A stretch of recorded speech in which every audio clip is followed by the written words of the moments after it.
Good evening, everyone. Good evening. Good evening. How is everyone? We are fine. Thank you. I think we can now start the session and then the rest can join us later. I'll be your moderator, Katile Mtuko, and today we'll be having our session 20 on BTMC training.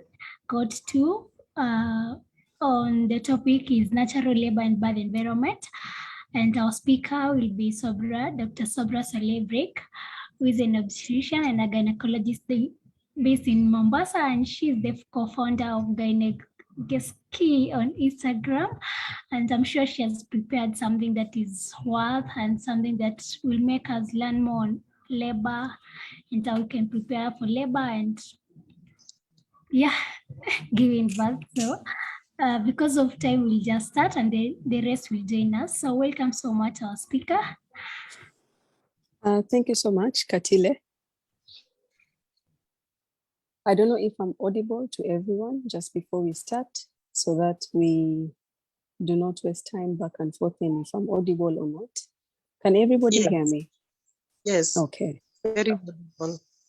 Perfect. And so today the topic was actually labor, but there was also a second part to it, the birth environment, which I thought will be the focus of my discussion. So I will touch a bit, I will teach on labor, yes, but I will also elaborate on the birth environment, which I feel is a very much neglected arm of the whole discussion when we're talking about delivery. And as we know in layman, what is labor? Labor is a process of giving birth, okay, bringing forth life through contractions and eventually a vaginal expulsion of a fetus. Now, I will not be presenting or rather projecting my slides from the, what is it called? The Zoom. I'll share them later.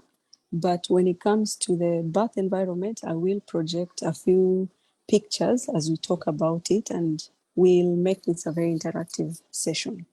And so the questions to answer in today's discussion is, when does labor start? How long is labor? Stages of labor, mechanisms of labor, management of labor, and then what are the dangers during labor? And then what then do we term normal labor? So we know that the start of labor is usually unknown, but we generally say a baby is term, fully term at 37 completed weeks, which is literally the beginning of a 38th week. And what exactly triggers labor is, I would say, majorly unknown, but there are several theories. But the major theory usually is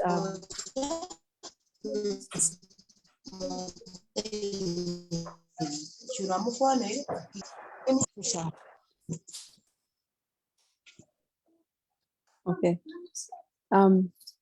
So basically, when we are talking about the onset of labor, the theory that takes precedence is usually the stretch theory. And usually that just goes to say, at a certain point, your uterus will be triggered to start contractions once you've achieved a certain size of your baby. And that includes the baby in the sac, the water, the placenta. So basically, it has been stretched to a certain capacity and it reaches that point, sort of like you're blowing into a balloon. And you've reached that point where the balloon can no longer hold in any more air, and then it releases. So the same thing could happen in labor in the sense that you've reached a certain critical stretch receptor for your body, for your uterus, and that triggers now the onset of labor. And that maybe could explain why women who are carrying multiple pregnancies, twins, triplets, quadruplets, sort of get triggered to enter labor much earlier. Women who have slightly more amniotic fluid, what you call polyhydramnios, may be triggered to enter labor slightly earlier because that space is basically stretched out. And so the trigger point is reached much earlier. Women who have things occupying space in there, for example, fibroids, could trigger labor to come early. So that's the stretch theory. There's also the cortisol theory. Cortisol is a hormone, and This may explain why many women enter labor at night, because peak of cortisol production is usually at night. And so you find that most labors usually, kwa nini wanawake huza usiku? Simply because of the cortisol theory. There are many theories out there, but usually we say when the baby's time is up, the baby's time is up. So fine, onset of labor begins, and every woman's labor is different, even in how it begins. Some women may come with a persistent lower back pain. Other women will come with sort of like a pressure symptom on the lower abdomen. Other women will just have a gush of water coming out without any contraction at all. Some women may have their labor preceded by what we call the cervical plug or the mucus, okay? And so it does not matter. There's no manual on, how your labor should start. Usually we just say, if you think you're in labor, your water has broken and you're past 37 weeks, your contractions have started and you feel like they're regular, your contractions are radiating to your back, your lower back pain has these pressure symptoms, then maybe it is probably time to probably head to the hospital. And so by definition, strictly speaking, theoretically speaking, is what is labor then? Onset of labor is the commencement of regular uterine contractions that are regular, are increasing in intensity, in frequency, are radiating to the back, that lead to the dilatation and effacement of the cervix and eventual expulsion of the fetus. And so by that definition, I've already summarized my discussion today, because what then will trigger you to know you're in labor? These contractions have to come a certain way. They start slow, but they increase in capacity. They start slowly in, far in between, and then they get closer and closer. They may radiate to your back, plus or minus, water here and there. Sometimes the water doesn't come. We may have to rupture the waters while you're in labor. But the whole purpose of labor actually is to lead to the birth of a baby. And so the definition cannot be complete unless we're talking about dilatation of the cervix. And the cervix is the opening between the womb and the vagina where the baby needs to pass through. So dilatation and effacement. And what is effacement? Effacement is pulling up or folding up of the cervix. And if that is to make sense, then I'd probably explain it as imagine you're holding the sleeve of a sweater. So before you try and open, how will I? Okay, this is tissue. Let's make it hollow. So there is that. That is a cervix. The cervix has two parts: the inside door and the outside door. The outside door is an external os which connects to the vagina. The inside door connects to the womb where the baby is. And so eventually, we need these doors all opening and stretching out. And in that process of stretching out, they also sort of fold back on themselves, such that this length before, what you see as this length, eventually becomes a very thin membrane.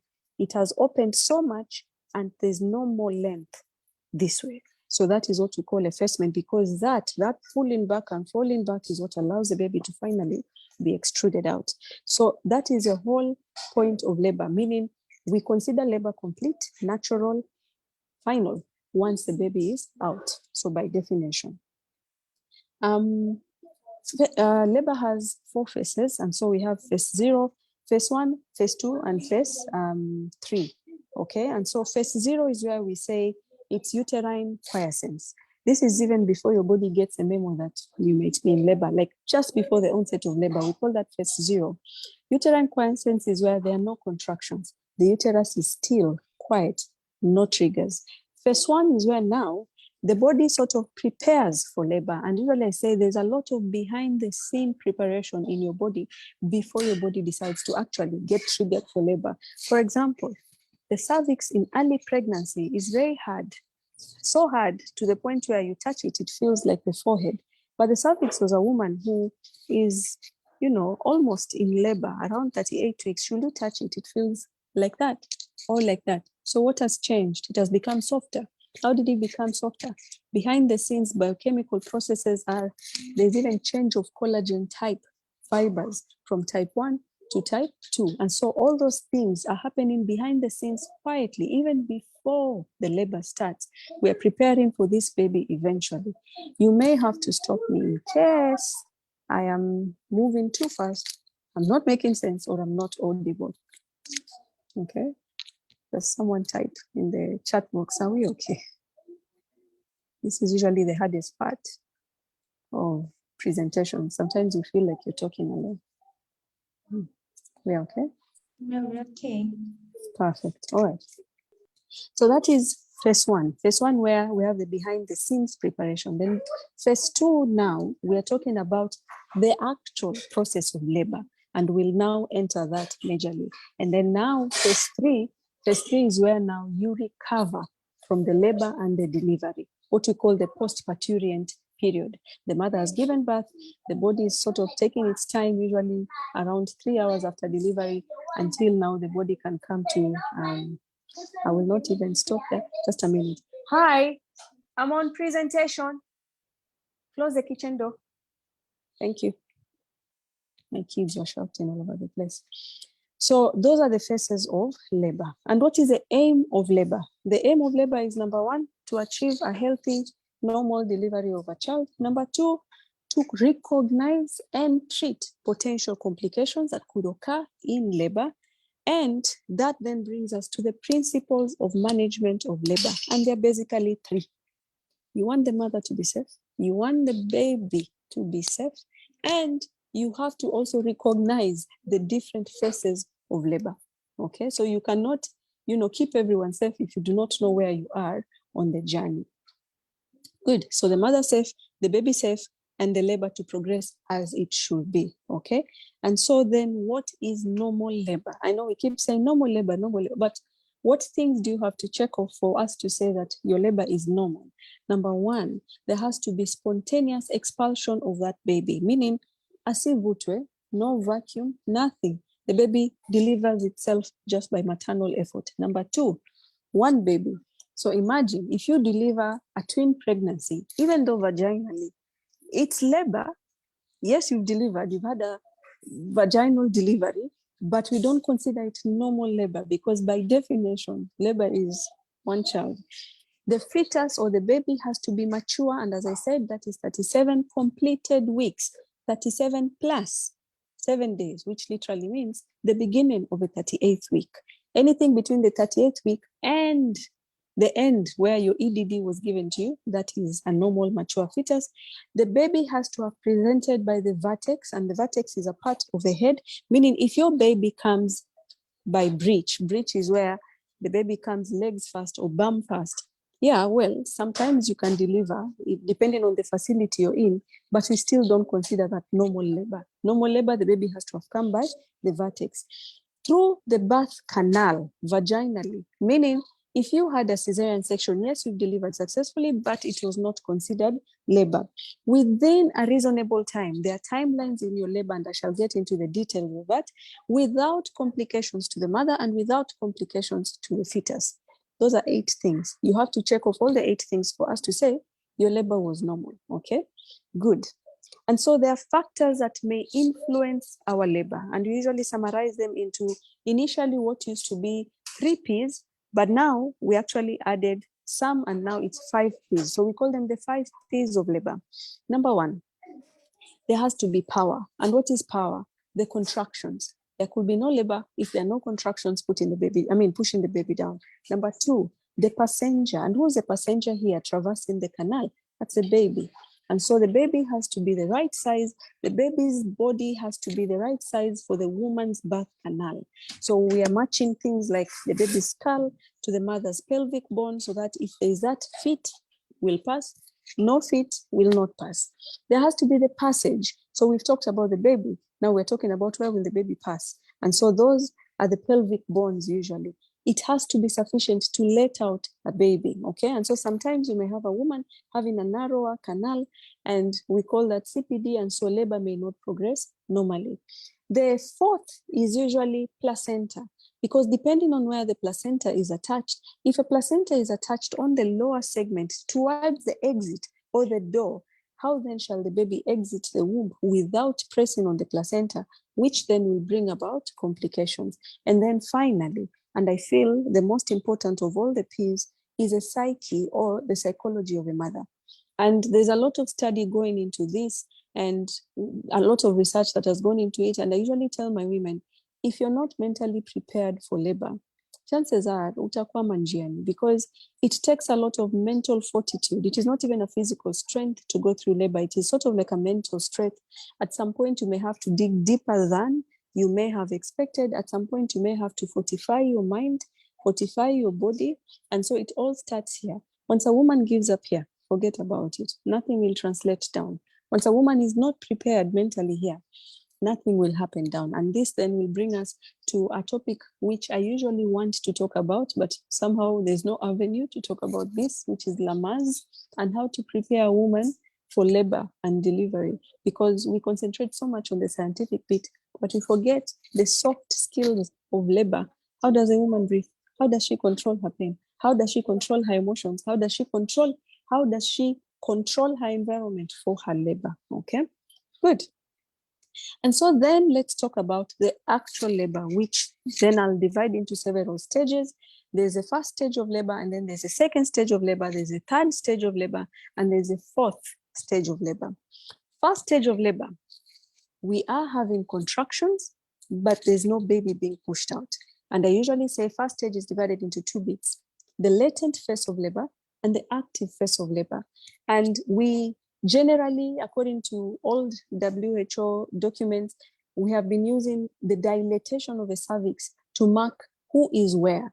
And so first stage of labor, latent phase of labor, is anything from 0 dilatation all the way to 4 centimeters, okay? 3 centimeters. So that by the time you knock on 4 centimeters, we call that active phase of labor. Still in first stage, but active phase. Now, there's a lot of talk and back and forth with WHO, and I know there's a lot of behind the scenes going on where there's the general thinking that maybe the active phase of labor should start at 6 centimeters, which I thoroughly agree with, because sometimes I feel like if we start calling labor active labor a bit too soon, 4 centimeters, many women end up taking much longer than they should have.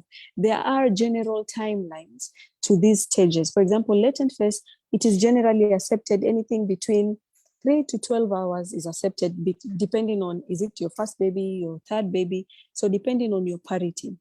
Now, second part of first stage, which is the active phase of labor, the general rule is usually 1 centimeter per hour, meaning if I tell you you're at 4 centimeters, the final destination being 10 centimeters, all I'm saying is you probably have 6 hours to go. And so that generally takes anything between 0 to 6 hours to go, okay? Good.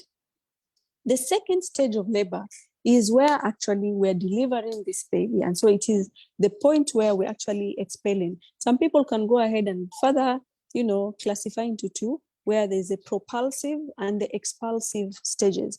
Propulsive meaning, yes, you're fully dilated, but the baby has now reached the top of a vagina, has exited the door, is at the top of a vagina, is now traversing to come down to the exit of a vagina. And then the expulsive is where now you're literally pushing this baby out. So that is second stage of labor. How long should it take? Anywhere between 20 minutes to 30 minutes if you're not a first timer. If you're a first timer, we can even give you up to 1 hour, okay? The third stage of labor is where we deliver. We have now delivered the baby, but if you're to be strict, in true sense, the third stage of labor begins with the delivery of the anterior shoulder. Although usually loosely we say it is from the time the baby has come out to when now the placenta comes out. But if you're to be very strict in the definition on third stage of labor, it starts from the delivery of the anterior shoulder of the baby, because once that shoulder, you see it and it is coming out, that baby is out. You do not consider the baby out if you just see the head until the shoulder, one of the shoulder blades, come out, the tip of the shoulder. So from that point until the time, okay, the baby slides out, you deliver the placenta, now that is third stage of labor. And then now we added a further fourth stage of labor, which goes up to 2 hours after delivery, where the maternal physiological systems are coming down to a near normal, after delivery. So it's also a stage where a lot of complications can occur. And so we keep a close eye on the mother and also the baby. Okay, good. So if I am to go into, just a minute, the mechanisms of labor, okay?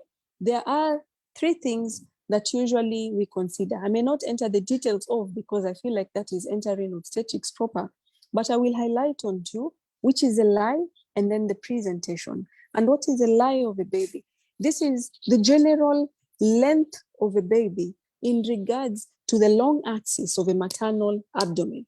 And so if the woman is standing erect or lying in front of you, okay, on her length, how is the general back of a baby? How is it aligned to that straightness or that axis? And so in lie, we're basically talking about longitudinal lie, where generally the baby is sort of straight, either head down, like what we want, or still breech, like has come with the bum and the legs, the head is up, but the back is aligned to the maternal longitudinal axis. I hope I'm making sense. The baby is like this, whether head up or head down, but is like this. So that is longitudinal lie. And then of course there is transverse lie, where the baby's head and the baby's bum. So the baby's lying across, transverse. And then there's oblique, and then oblique is always like this. So it could be oblique head down or oblique head that way, okay? But still across. So I guess like that, or like that, okay? So that is a lie. In terms of presentation, we are talking about the presenting part in regards to the maternal pelvis. And the presenting part is always the baby's what? The baby's head. And so if the baby is facing down, the presentation is called cephalic. If the baby is seated, breech, the baby is breech, okay? Meaning the head is up, but the bum is down. The baby can also be, just 1 minute. Compound. Compound meaning a compound presentation is where the baby may actually, for example, imagine a baby that is transverse. And so the baby is presenting with several parts. Can be a shoulder and a hand, can be a foot, and, you know, like it's not a very specific part presenting. So that's a compound presentation. So why do these matter? It matters a lot because let's go back to the definition of labor. What is normal labor? The baby has to present by vertex, head down a specific way. And so that means by default, longitudinal lie, vertex presentation, okay? And the presentation is cephalic. So anything other than, some may allow labor, but there are some who, from the word go, we usually say no labor allowed. For example, loosely speaking, transverse lie, I may not allow labor because how are we going to progress to push the baby down? Breech presentation, well, can deliver. It depends on how far along you are by the time you reach me. But if you reach me and you're not anywhere near established labor, usually most of the time, we do not even attempt because there could be other so many hidden risks, okay? Good. Excuse me. Hi. Excuse me. All right.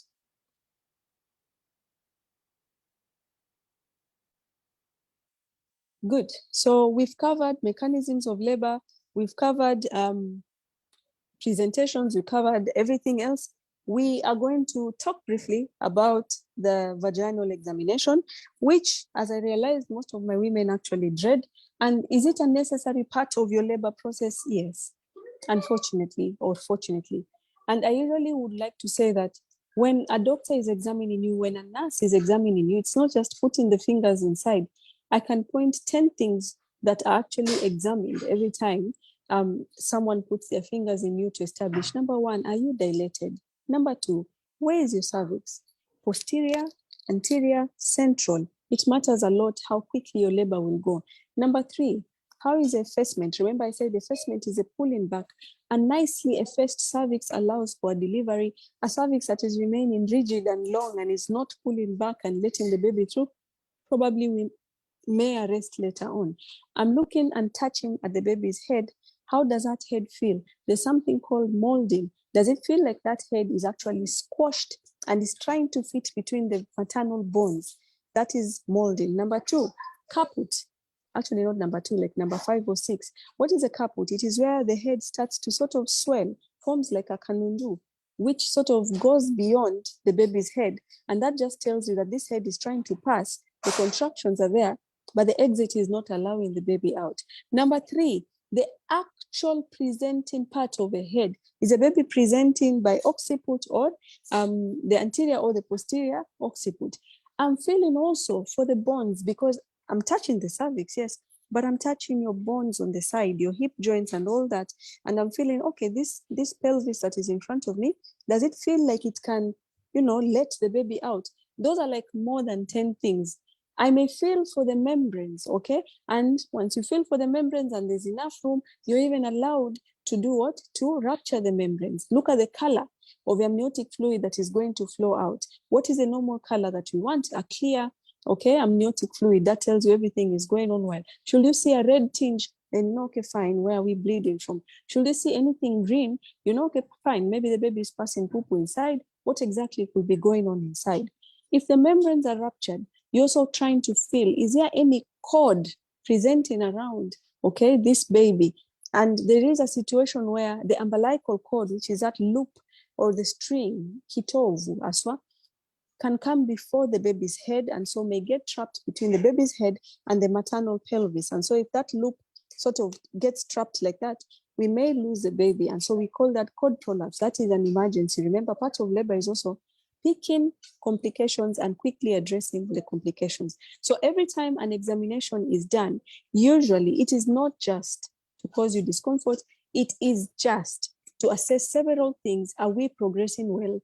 Are we looking like we're still going to achieve a normal vaginal delivery? Or do we need to change course for the sake of this woman and baby? Okay. Other than the vaginal examination, there are ways that we remember. Part of labor, the aim was to keep the mother safe, to keep the baby safe, to ensure vaginal delivery. So how then do we keep the baby safe? We usually auscultate the baby, and to auscultate is to listen. And there are many things to listen with. Government hospitals, most of the time, if they don't have the Doppler machines, we listen with the fetoscopes, the things that you put on your ear. Number 2, you can use the Doppler machine, the one where you have a handheld device and it's giving you the baby's heart rate. A normal baby's heart rate is 120 to 160. You could also have a CTG, continuous topographic machine, or monitoring, and it could be strapped around the woman. And sometimes we may need to employ the CTG, especially if we're not very sure about the baby's condition. So that is how we actually keep track of how well is this baby doing during labor, because let's not forget, in as much as labor is strenuous for the mother, it is also strenuous for the baby. Actually, we listen to the baby in labor a little bit more often than we even keep an eye on the mother. So the baby is listened to every 30 minutes, while a vaginal exam is performed every 4 hours or so, but it could be less and lesser as we grow or draw closer to the very end. Okay. Sometimes we may need to do a portable ultrasound just to make sure if the baby is fine, if you're not sure, for example, the woman is bleeding, what is going on, where is the placenta, etc., etc. So an ultrasound can also be used to monitor the baby. Okay, good. Having talked about the monitoring phases or processes, usually now let's bring it to the ward. Bring it to the woman now. Let's bring it home. So how then do we manage normal labor and delivery? So of course, the woman gets admitted. She comes in, she's in labor. The first thing that we'll do is take her vitals, take her blood pressure, take her respiratory rate, everything. Then do an abdominal examination. An abdominal examination is what will allow you to establish what is a lie, what is a presentation, what is the heart rate of a baby, what is, how are we looking? Sometimes you may even be able to palpate contractions. After that, we move on to the vaginal examination. Remember, I talked about 10 things that we usually do in the vaginal examination. And so you're making decisions as you go. And so, for example, you find her at 5 centimeters, okay, fine, we're in labor, she's in active phase of labor. And so you may start a charting tool, and that charting tool is called a pathograph, just to help you keep track of how the labor is progressing, okay? Good. You admit the woman, she's in labor. So this is where now we start talking now about natural labor, and I do not want to call it assisted or medical labor, but how far should you allow your midwife or your doctor to get involved in your labor? And before, let me just give now the history of labor. People used to deliver at home many, many years ago. Ancient, our forefathers, they used to deliver in caves and home. There were no hospitals. And so by default, most things will be natural. I usually say, didn't they deliver? Okay, yes, you can argue. Maybe they had a bit more adverse outcomes, but hey. And then we had the advent of, medical care and the provision of better obstetric services. And there is a general feeling now that the hospital setup tends to interfere so much with the process, the natural process of labor, that as much as possible, we should let labor be hands-free. And so we are almost returning back to how labor used to be, that let it do its thing. Let the mother do her thing. The woman has natural instincts to guide and lead her labor process.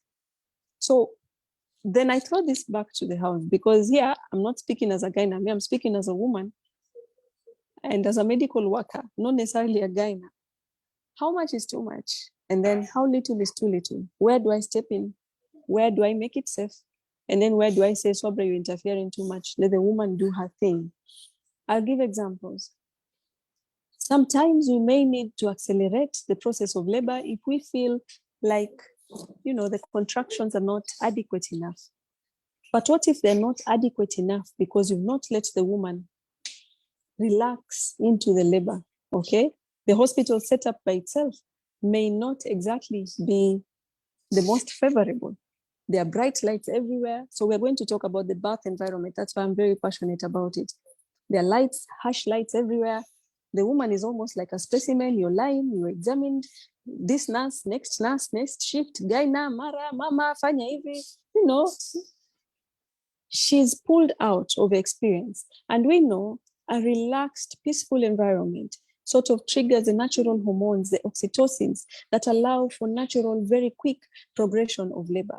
So at what point do you take that away? And at what point do you come in and say, now you failed naturally, I'm going to help you with my medication? So it's a very fine balance. It's a very fine balance. And I will throw it back to you. There's no right or wrong.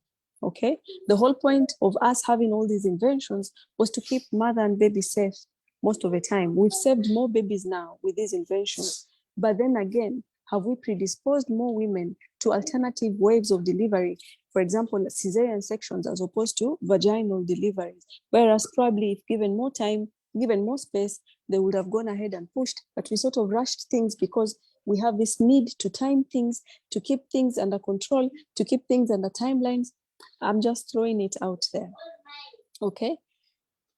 When we're talking about management of labor, which is now what I was hinting at as I was speaking about what is natural, what is to be managed, who determines what to manage?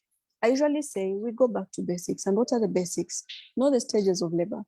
And so this stage is supposed to take this long and what is supposed to be happening. And so the first stage of labor, the first part of labor, we know we're not pushing the baby out. The labor is doing its own thing. I usually say, keep the mother safe, keep the baby safe, monitor them. Once in a while, come and listen to the baby according to how it's supposed to be. Keep the room dark, play some soft music, play some birth affirmations, put birth affirmations on the wall. Let the woman feed. It's like a marathon. You're building energy and momentum for the final push or the final place where you'll have to push out the child. So build energy. Let the woman sort of relax. Let the woman have her birth partner through all that so that she is, helped, and every contraction is just, she's riding the waves, okay?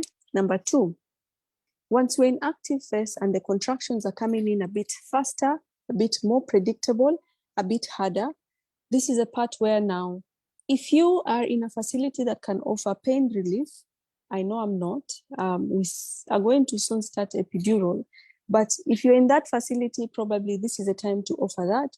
There are other pain relief modalities, and I usually say so much focus is being put on medicine and the epidural, water is a very good painkiller. Remind the woman to take frequent warm baths. If there's a bathtub, let her immerse herself in there. It allows the body to do its thing much faster.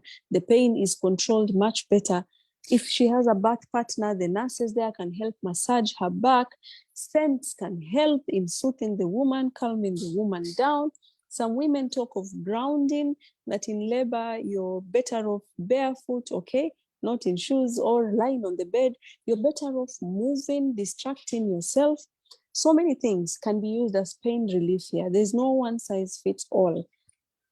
Just listen to your body. What is giving you relief, grab it, run with it. Good. When we reach second stage, there is the school of thought that says second stage should be managed actively. And there's a school of thought that says, let the woman guide you. I say combine the two. Why? Because then you ensure safety for both mother and baby. And she also feels like, things are under control, are still under her control. Maybe ultimately what you want to do as your guy, as a gyna or as a midwife, is give the woman the power. Because I feel like sometimes we take the power. I delivered this woman, doctor who delivered me, nurse who delivered me. You are not delivered by a nurse. You pushed out your child. You delivered your baby. Just doctor who assisted you in delivering the baby. So that power, the only way the woman will feel like she has that power is if she reclaims that power. Is she making decisions? Is she communicating how she's feeling? Is she telling you, Doctor, I feel like I'm not yet pushing. Doctor, I feel like I need to push now. Let her guide and drive the narrative. Just keep it safe for the baby and the woman. And so most of the time, usually I work with the cues the woman is giving. So if she's going towards second stage of labor, where we're almost pushing, there are some key words that will be said, Doctor, I feel like pushing, or bearing down, Doctor, I feel like poo-poo. Okay, those are usually the magic words. And so, of course, we help you, and sometimes we may, even advise on positions on which to push. I usually just like to remind all women, please do not feel the need to lie on your back to push out a baby. There are like 10 positions. You can stand, you can go on your knees, you can go on all fours, you can squat, sit on a chair, push out the baby, go upside down. You want to do a split, whatever, as long as I have access to where the baby is coming from, the baby will come in whatever position. But what is easier for you? Are you helping gravity? Because sometimes we ask women to push while on their backs, the normal, lying on your back, and she's pushing horizontally against so much, forces. When if she even squatted, gravity would help. Okay, the baby will come much faster, less tears. So usually I say, in terms of birth position, let the woman guide the narrative. There are few things that are a bit extra. Not every woman gets to have them, but it's necessary to mention them. And I usually say, we go back to the birth plan. And I've talked about the birth plan in this forum, so I will not repeat myself. But this is where, during your last visit in antenatal, you communicated expressly what you may have wanted from your doctor with your doctor. And so, for example, episiotomy, if the baby is truly coming and the opening of the vagina is not quite opening up well to let out the baby, and I'm afraid you may have a tear, there are two options. You can tear naturally, and I can give you a slight nick to just enlarge that exit way. Is there right or wrong? None. Truly, we say that it is better to give an episiotomy to reduce the chances of you tearing badly, which is true. But there's also another school of thought that says, if a woman is to tear, whether you cut her or you don't, she will still tear. Okay, good. Number two, after the episiotomy, are you being repaired? That is also a conversation to have. Number three, we know that this second stage, the baby is supposed to come in so and so amount of time. If you're a first timer, maximum 1 hour.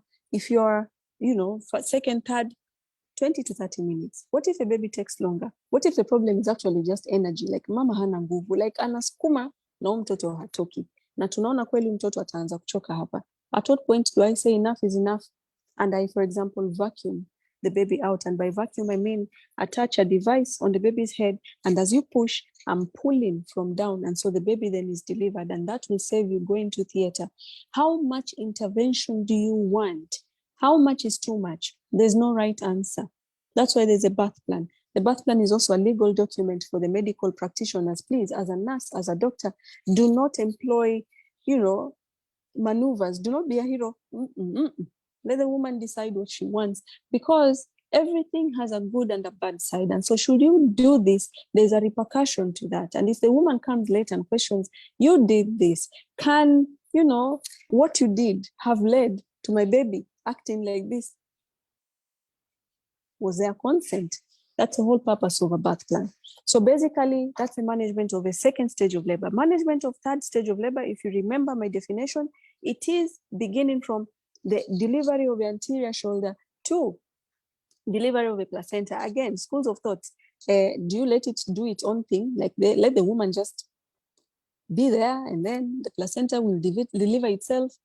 Or do you come in like a ninja, give drugs, quickly repair things, pull out the placenta, by controlled code?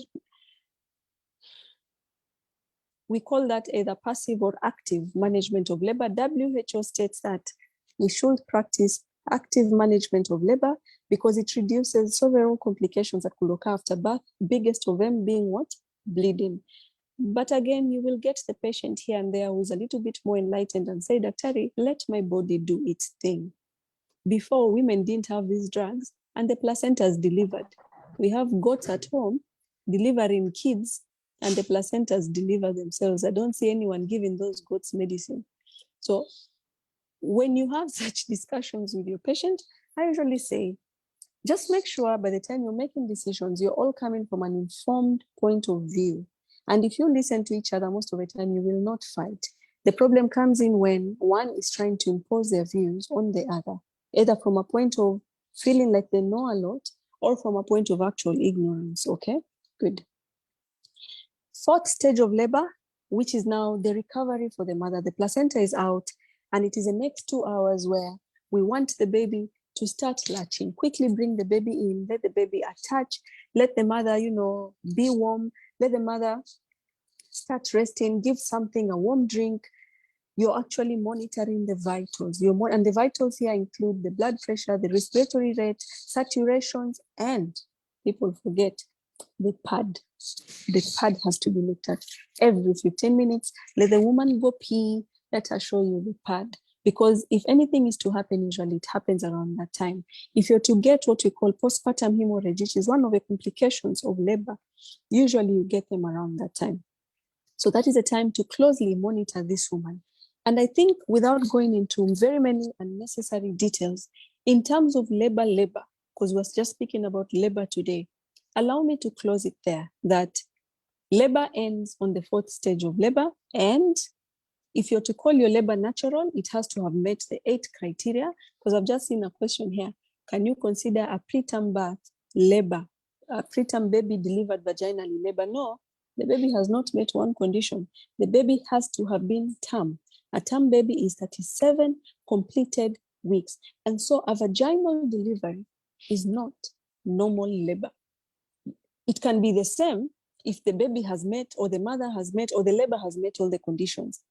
But you can also just have a vaginal delivery. For example, if I vacuum your baby out, you've delivered vaginally, but did you have normal labor? Because remember, the expulsion of the baby had to be spontaneous. Wewe umtoe, mtoto atoke mwenyewe, asivutwe. So remember, let's always go back to the 8 criteria. I will share the slides after. So the 8 criteria has to be met for the definition normal to be added to labor.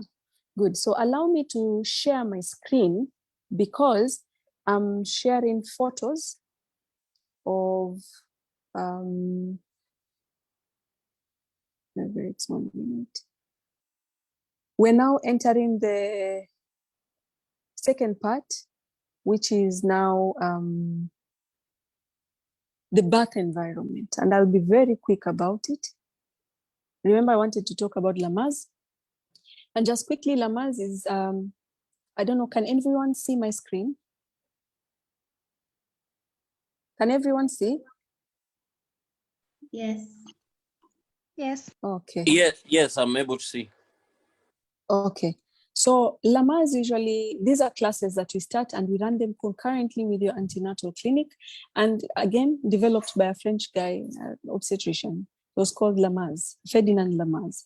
And so usually it's, remember I talked about the woman's ability or the woman's confidence. It's to increase the woman's confidence. There's nothing much into it, okay?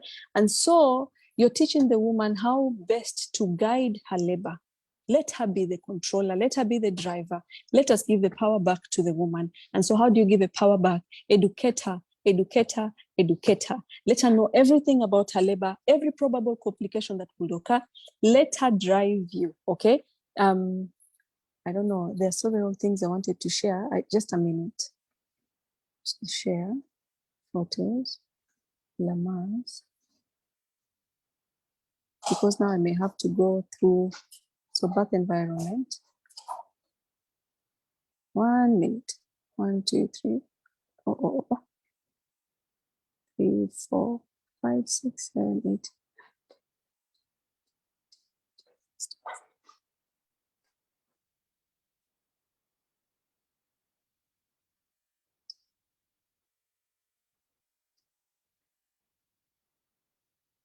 Okay, I think this is better. Good, so I can scroll.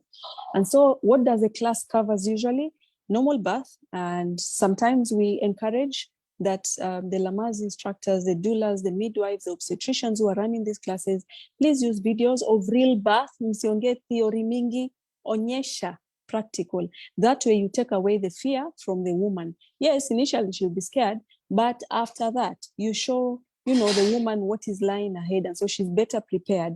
And let this also cover the period after delivery, because labor is not just the pushing. We usually show the horror stories of labor. Watu katwa, watu skuma, watu raruka. Watu pia unyonyesha, watu pia ubond na watoto, na watu pia ula after labor, okay? Good. And so this allows the woman to make informed choices.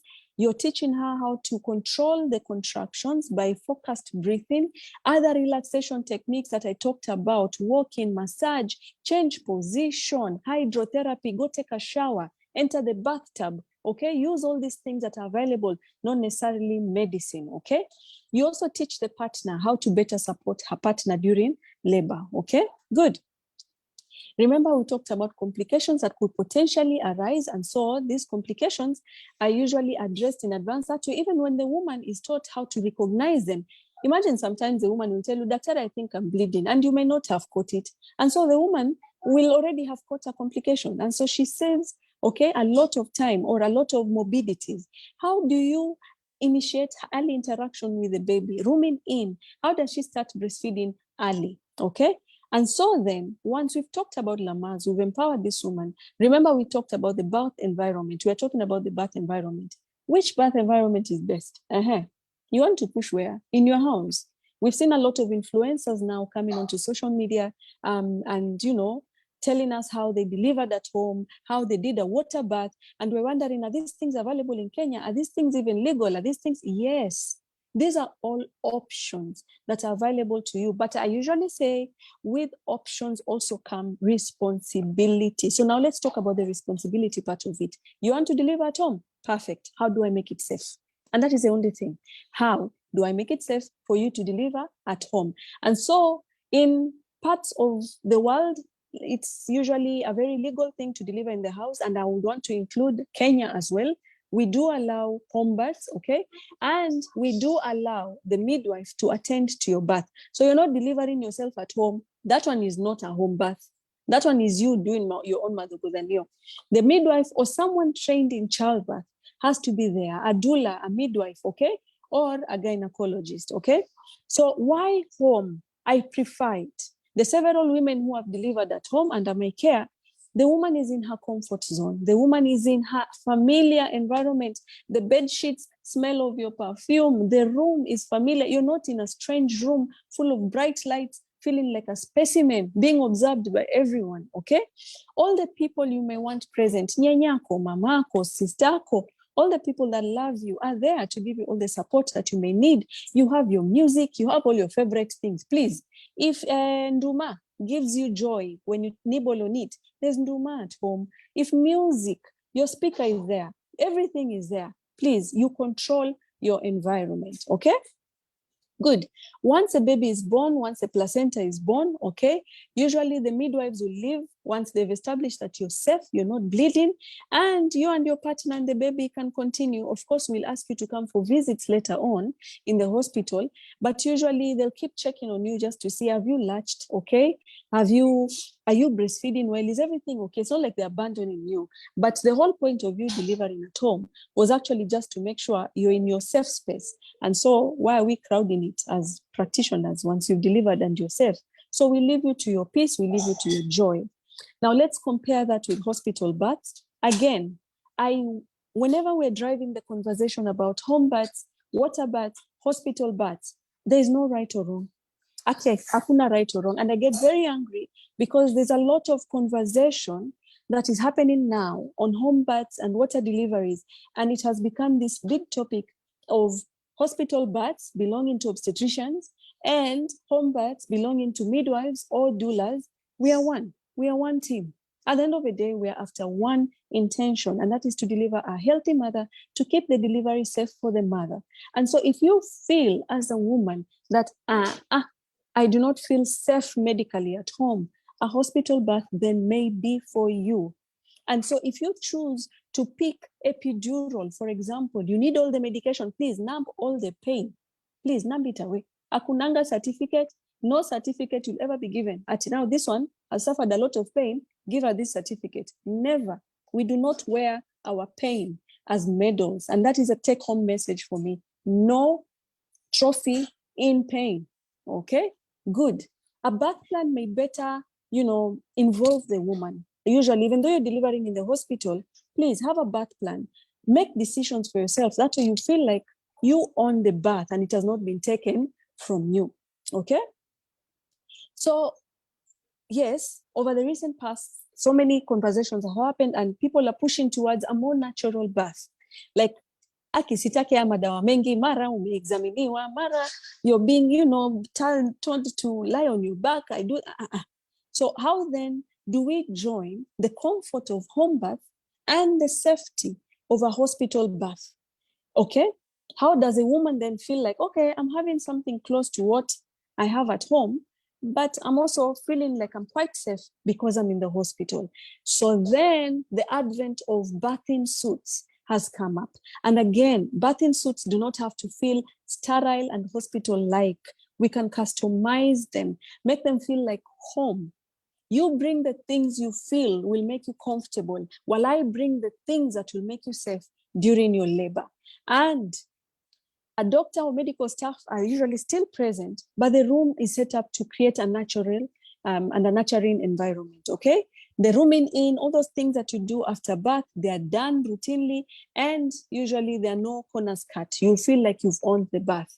Let's talk briefly about a water bath, because I feel like people just keep talking water bath, but I'm coming from a point of we conduct water baths in the facility I'm in. Just to be clear, I work in Premier Hospital, Mombasa, and yes, we do conduct water deliveries, water bath. And water bath here can be split into several aspects. There is a woman who wants to labor in birth, but when it comes to actual pushing, she pushes out of the water on land, on dry land. But there's also the woman who may want to labor in water and actually push the baby in the water. Is this allowed? Is this safe? It is absolutely safe. A lot of research has gone into it, and we usually say, do not be so scared of a water bath that the baby, how will the baby breathe? Remember, the baby takes the first breath of air when the baby is pulled out of the water. While in the water, that transition from the water that was inside through the vaginal canal to the water that is a bathtub, the baby is not breathing. The baby is not, breathing water into the lungs, and so there's no danger. The baby is sort of transitioning. Actually, that is the right word. It allows for a very seamless transition in that the baby is coming from a water media and the baby is exiting through a water media. How is it better for the mother? There's buoyancy. You examine a woman who's lying on a bed, fully in labor, fully pregnant. My God, we usually turn like tractors. Before you even turn this direction, pull your legs up. Things take time because you're so heavy. But in water, the buoyancy of the water sort of elevates you, makes things a bit seamless. It's like you have no weight at all. That allows you to change positions, that allows you to push seamlessly, that allows you to sort of, manage your pain and all that. I know you can tell I'm sounding very passionate about water delivery, okay? And this water delivery still can be customized to your home. Inflatable bathtubs are there. Inflatable, those two tiny little swimming pools are there. Just make sure you have a medical practitioner there to keep it safe. Usually the rule is once the baby has exited the water, you're not re-immersing the baby in water because then the baby will drown. So usually it is to allow for a seamless transition. And once the baby has hit the air, has taken that first breath, of course, you're not returning the baby. Of course, it is warm, the water is warm, so the baby is not freezing. Usually the water is quite warmed, and so the baby is feeling quite snug, so there's no freezing, but you're not taking the baby underwater again, okay? Good. And so remember I talked about natural birth and what makes labor natural.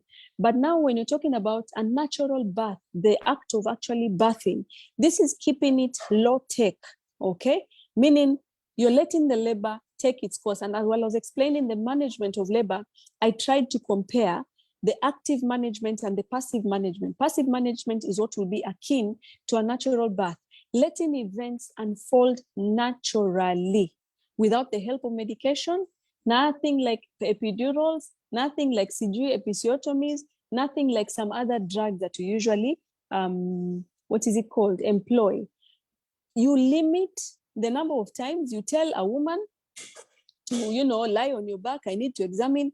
Just try to keep it quite minimal. Just keep things safe, but minimal, okay? And then allowing the woman to communicate and to lead the labor. Good. Women with low risk pregnancies usually will benefit from this natural birth process, meaning Tari, you've already screened this woman. She has minimal issues or potential complications. She may be the woman to actually do the natural birth with, as opposed to a woman who's doing it for the first time. If you're doing it for the first time, we've never seen you give birth. And so it could go either way. And so most of the time, I may want to keep an eye on you. But you're coming in with your fourth delivery. You've pushed out 3. We know how this will go. We can almost predict how it will go. And so I can allow you, please lead me in your labor. I'll just keep it safe for you, but take control of your labor. And that marks the end of my presentation. But the following pictures will depict how our birthing suit looks like.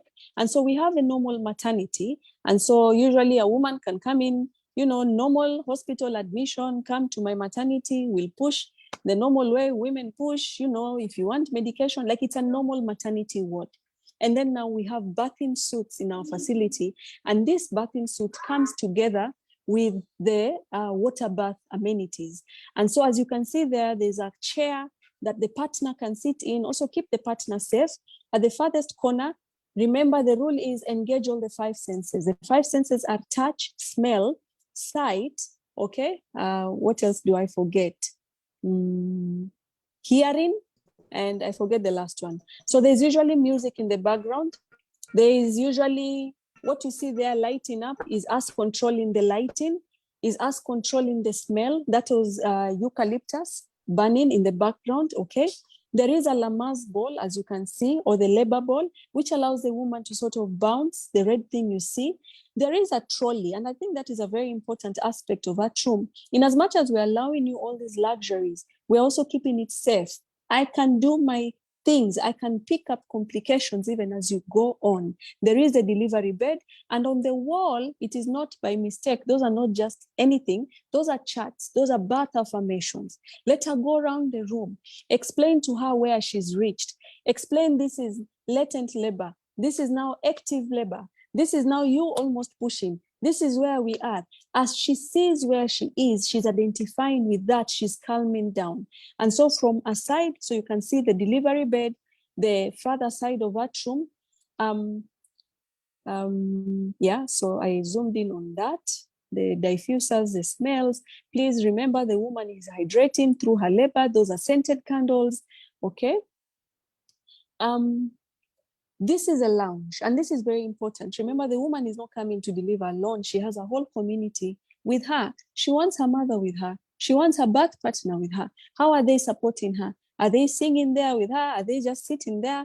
How are they helping her with her contractions? So set the room up to accommodate other people. Isikwe sasa, you have a maternity where you have 3 women in labor, and so the husband to one woman can't even enter because the other women are potentially naked and may not want to be seen. That is isolating the woman in her labor. She does not have support. So if you have such a secluded place and labor can be customized and made individual, this is much better, okay? Good. There is an AC there that controls the temperature. If a woman is to be honest and she tells you how labor feels hot. Labor is hot. That's why women sweat. So please control the temperature, make it cool. Do not make it unnecessarily. These are all birth affirmations, as I talked about, clearly outlined to her. She may actually, one woman said to me, these words spoke to her more than all the words I ever spoke to her during her labor.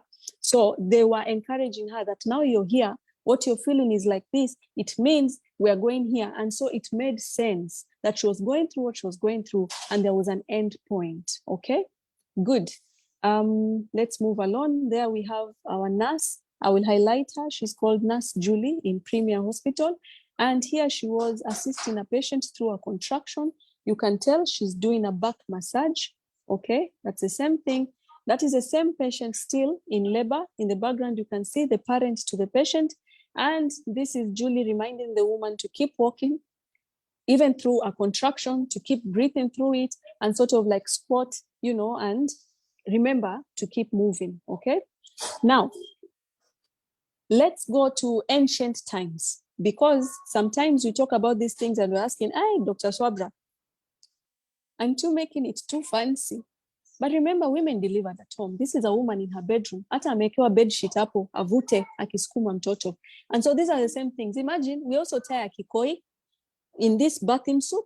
We tie it over a door. And if you need to grab it and squeeze and pull down as you're pushing, please feel free, okay? So again, this is to highlight bathing positions. You can tell this woman is not lying on her back. This woman is seated. If this baby is to come out, this baby will come out. This baby will not necessarily come out because you're lying on your back. So we encourage alternate birth positions. Again, there's no wrong position. Again, that's why I put this position of a woman lying on her back. Because sometimes when we say you can pick another position, it feels like lying on your back is wrong. It is not. What feels right for you is what feels right for you. And then this is a maternity hospital in the Philippines, which was once the busiest maternity in the world. And you can tell, yes, they have delivered, but where is the privacy? If they are all sharing beds, as you can see, crowded as is, and this is not acted, this is a real simple day in a maternity. Everybody, where is infection control here? And so this is what we're trying to move away from that. Maybe times have changed. We may not have, you know, the way women used to deliver in government hospitals. Even Pumwani does not look like this anymore. I will have to highlight Pumwani because Pumwani is a wonderful place now. If you go there now, it's there's privacy, there's a bit of, yes, it's busy, but a woman is accorded that decency and dignity during her childbirth, okay? And I think that marks the end of my presentation. I will open up the floor. I see the chat was on fire. So I'm assuming those are questions, but I will hand over the floor to Katile. And then maybe when she allows me to tackle the questions, then I can go and tackle the questions. Just a minute, before you go there, there was a picture of water bath that I may have wanted to project. Just a minute. I don't know if I put it here or I left it out. I may have forgotten it. Just a minute.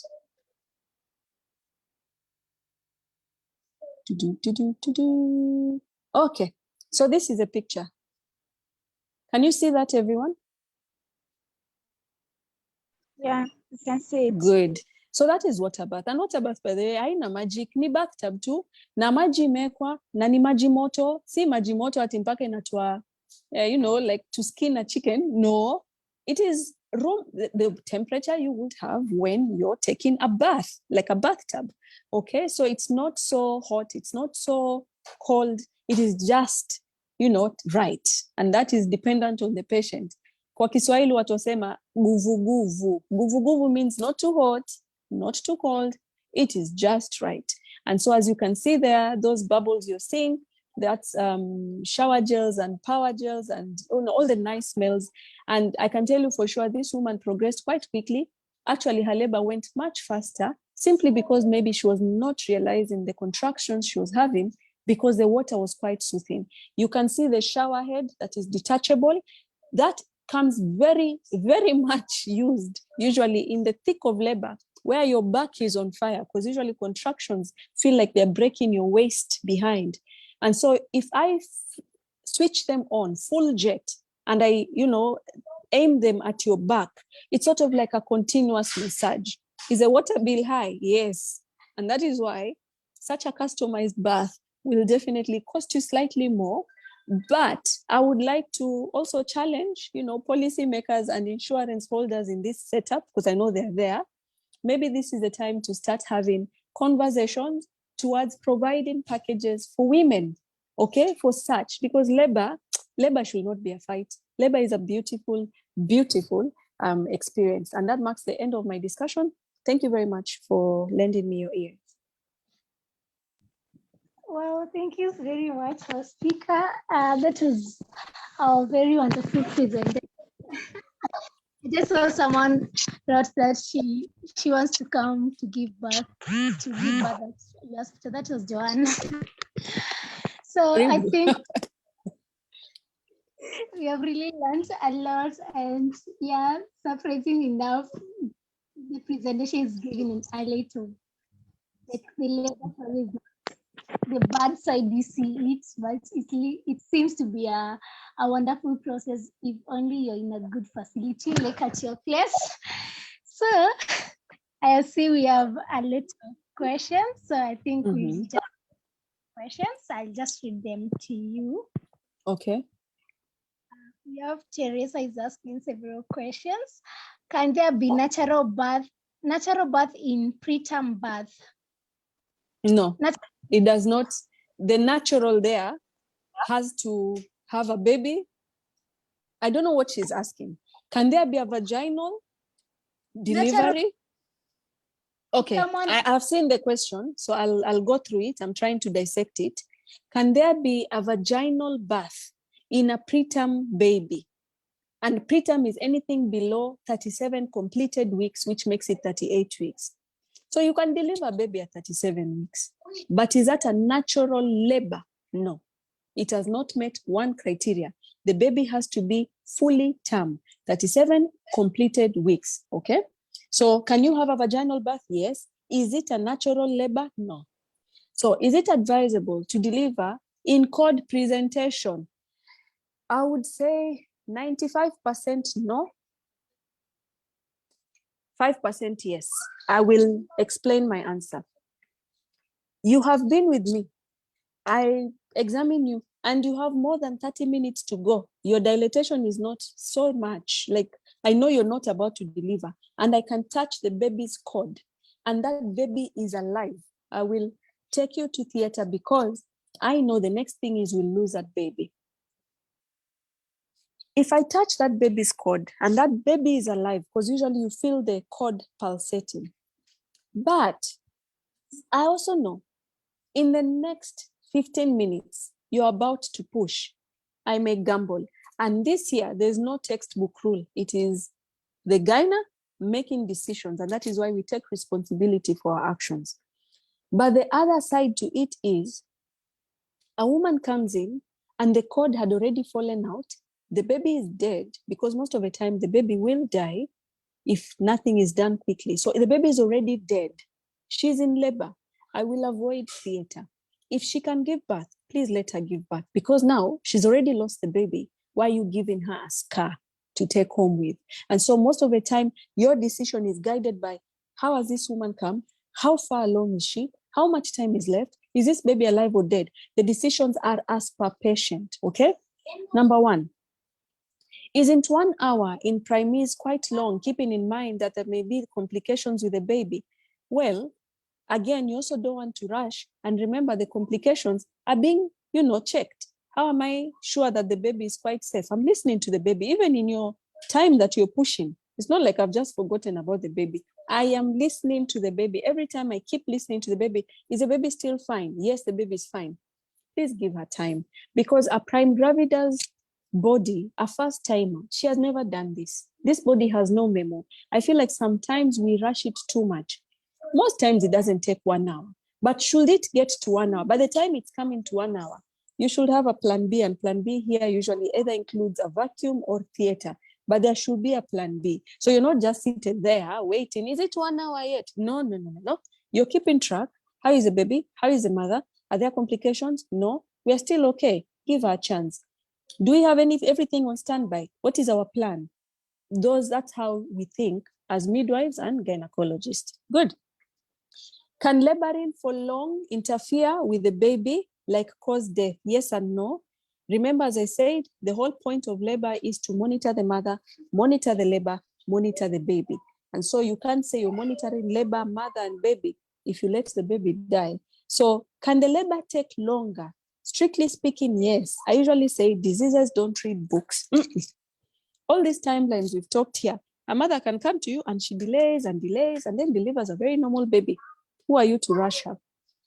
A mother can also come and in a very short time, you've already made decisions and you need to go to theater. You don't even have to wait for the entire time because things show themselves. And so if everything is looking okay, it's just 1 or 2 hours extra. You can buy time, okay? Even the tool that we use to monitor how your labor is taking, how the progress is, it is not a hard and fast tool. There is an allowance, actually. It does not talk of an allowance, but the pathograph has an allowance.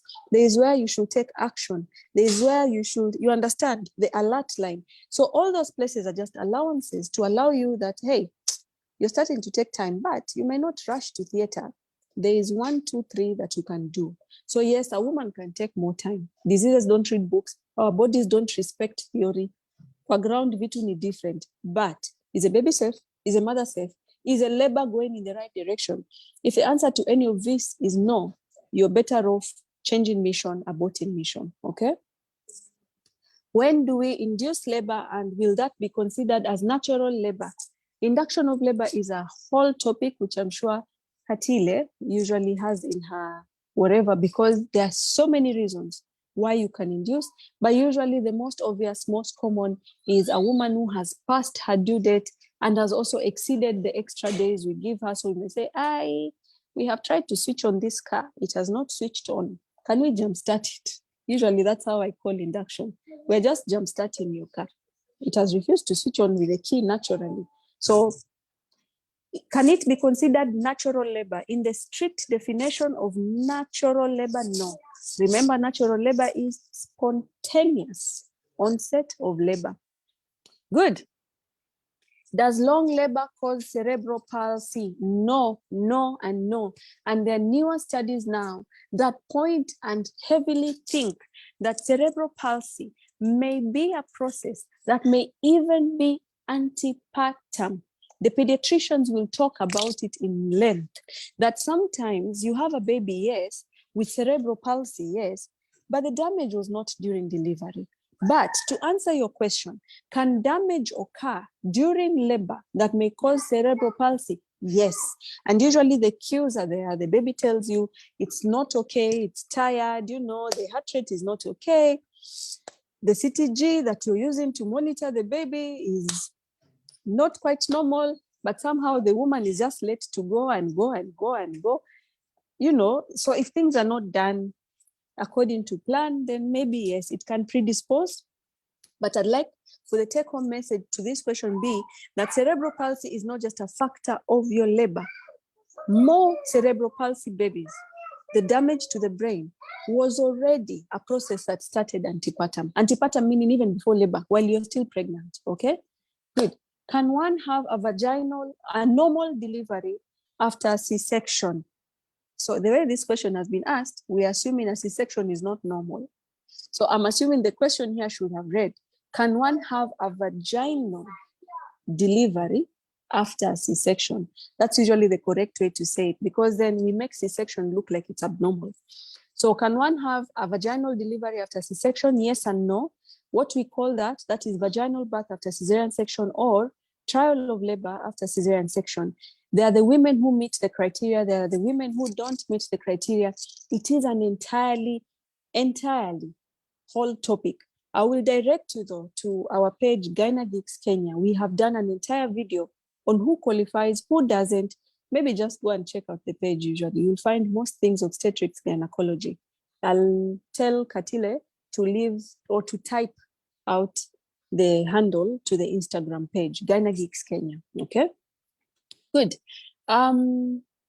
What causes true knot? Your baby. No, really, it's your baby. You see, a knot is, the baby is attached on one end on the tummy, umbilical cord. This other side of this string goes to the placenta. And so your baby is playing in there, goes in and out, whatever, dances around when it was tiny. And at some point, it forms a true knot. So it was your baby's movements all along. Usually we say there are some factors that can predispose you to all these things. For example, if the baby's umbilical cord is a bit longer than a normal baby, they have a longer rope to play with. They can scare. I'm joking. I'm trying to make light of the situation, but the baby actually and their movements, okay? Usually you don't get to decide who has, and most of the time a true knot before labor is very harmless. During labor may or may not cause harm. Again, that is debatable. What's the impact of thick cervix when about to give birth? It just simply means, by thick, I'm assuming you're saying the cervix has not effaced. Remember, it needs to pull back, become thin for the baby to pass. If the cervix is still thick, that distance, it has not thinned like that. It's sort of like the baby is trying to navigate through a very tight tunnel, okay? Other than a sling of rubber band to let the baby out. So you can get, so sometimes the cervix may actually stop the baby from descending properly because it's not pulling back, okay? So sometimes you call that either cervical dystocia or just non-effaced cervix, okay? Why does the right leg become heavy to move or hurts during pregnancy? The baby is descending. Remember, the baby is pressing on all your bones. And remember where the nerves pass. The nerves actually originate, the nerves to your lower limb. Everything in your abdomen, all the nerves there usually come from your lumbar area. And lumbar area is your lower back at your waist. And that is why it is very rare to find a woman rubbing her tummy during labor. The woman rubs her back because that is where the pain manifests. And so the same nerves that supply the lower limb or the lower foot also originate from there. That's why if you have an accident and you paralyze from the waist, you cannot walk down because everything has been shut down. And so the effect of those nerves being squeezed, the baby passing, the pain manifesting, all those could descend as shards of pain or heaviness or numbness on your right leg. After the baby has come, usually most of the time, it goes back to normal, okay? If one has labor that is slow until induced, is there a way to avoid being induced? And can labor be a few days? Labor be a few days? I'm not quite sure about that. Maybe what stage of labor? And I think what you're referring to here is not induced, because if you're already in labor, induction is to start labor. People confuse a lot, and I see it on social media pages on induction. Induction is so painful. Induction is, you know, you'll feel so much pain than an average woman who's delivering. That's a lie. Induction is to start. To induce, English is to start. What people confuse induction to be is augmentation of labor. And augmentation is where you're in labor, but I'm looking at your contractions and they're not enough to push this baby down. And so what do I want to do? I may want to give you oxytocin, the drug, which may bring consistent, regular contractions that may help push our baby down. That is not induction.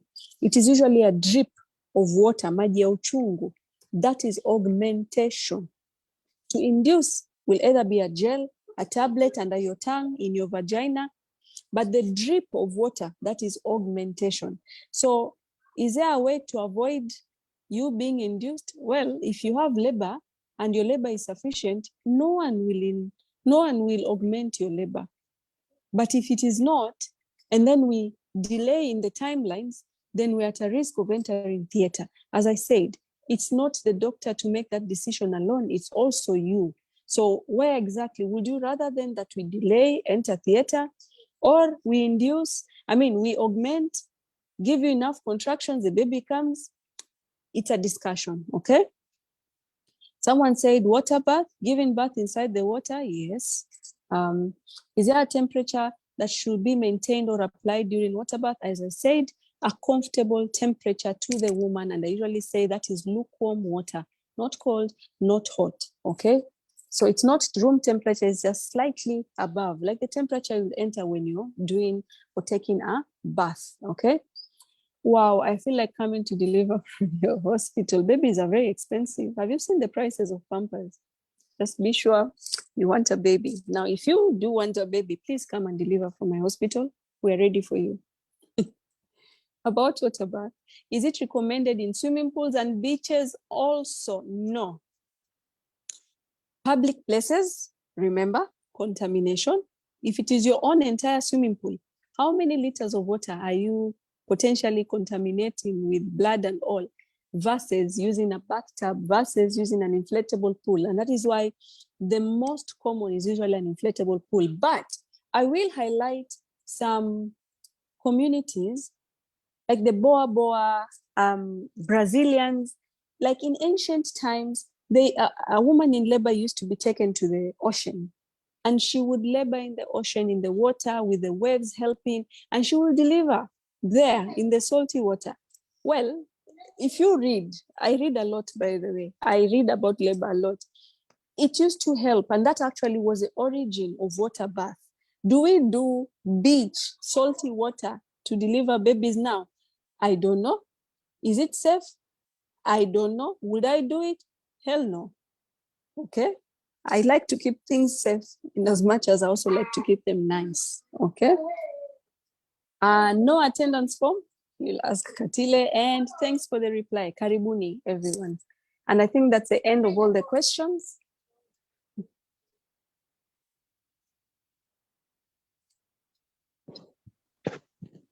Hello, anyone else who has a question?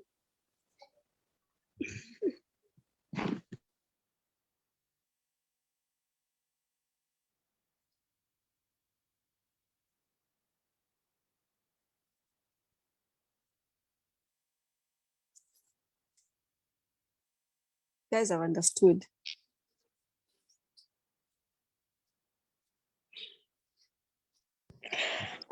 That's amazing. I think it is a very awesome session, and I can see comments in the chat box from Lucy.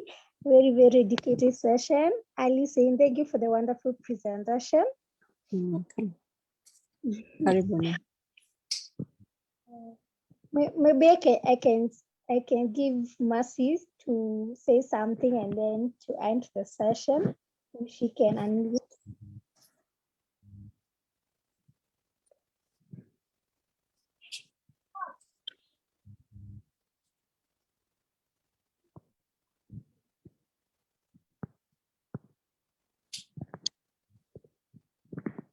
I see my patient there. She's called Caroline Mapenzi. Hi, Carol.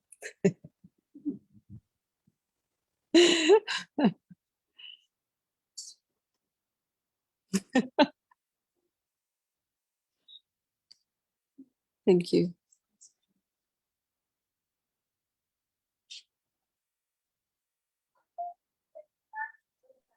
Atila? So for me, I think I can give the closing remarks. Okay. What's you're saying? You say something to the speaker.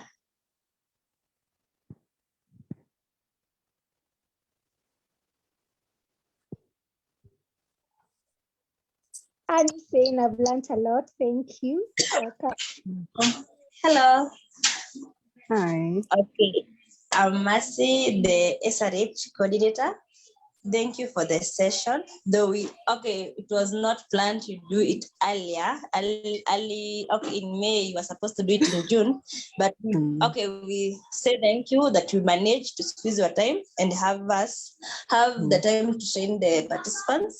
So it's been a great session. Hope everyone have learned, and you can send your link to the chat box where you are located. Maybe we can come for services there. Okay, thank you, everyone. Okay. I'll put the handles.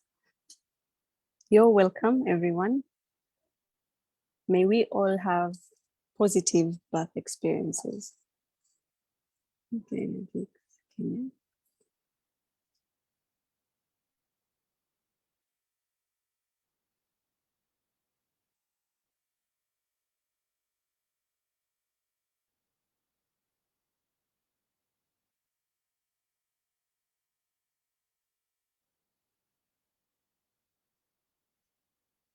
Yeah, I've left my details there. Okay, thank you so much. I will also share them in the group so that they may follow you also, those who have not joined the session. Okay, thank you everyone for the session. We can see you all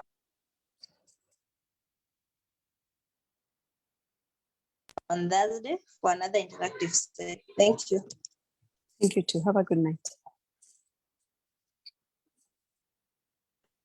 Thank you so much. Have a good night too. Bye.